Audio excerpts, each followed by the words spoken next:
couple of rematches in this year's Final Four, including a spicy intra-state rivalry in the state of Kentucky. I'm Tom Vandervoort with Sporting News College basketball writer Ryan Fagan, here to talk about Kentucky versus Louisville in the Final Four, rematch of a game earlier this year. It would appear from the outside that Kentucky would have a bit of an advantage. What do you think? Well, I mean, Kentucky has the talent advantage. I don't think there's any doubt about that. You look at this Kentucky team, and it's full of future pros. You got Anthony Davis, Michael Kidd-Gilchrist, Terrence Jones. These are all guys that could be top 10, top 15 picks. And Louisville, quite frankly, doesn't have that. What Louisville has is a team that's been playing very, very well lately. And so it's kind of hard to tell who has that advantage, on the court, because Louisville's beaten a lot of different teams, some very good teams, some teams with NBA talent. But, man, this Kentucky team is really at another notch. Yeah, and they're playing very well right now. I noticed looking at the stats from the first game, Kentucky on the boards and Kentucky getting to the line, which does speak to a bit of an advantage athletically. But there's a toughness about this Louisville team also. There really is. I've had the chance to see Louisville in person 6 times in the last couple weeks, 4 games at the Big East tournament and then twice out of the Phoenix Regional. And this is a team that just doesn't quit.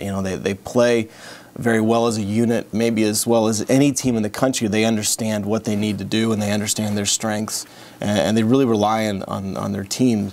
I think when you look back at that first matchup between Kentucky and Louisville, that was such a long time ago. It almost feels like a different season, because that was such a young Kentucky team. That was Anthony Davis trying to figure out what his role was in the offense. That was Michael Kidd-Gilchrist still getting his feet wet in college basketball. And this is such a better Kentucky team than it was then. And I know it was, a 7-point difference in that first game. Something like that. This Kentucky team is so much better right now than it was in that game. So what does Louisville have to do in order for them to have all the pieces sort of fall into place for an upset to happen here? Because that's what this would be. What are those pieces in your mind? Well, the thing that Louisville does so well is they pressure the basketball. And it's not just a matter of creating turnovers. It's a matter of creating forced shots. And Kentucky is a team, for as good as they are, the Wildcats can occasionally rush a shot or two.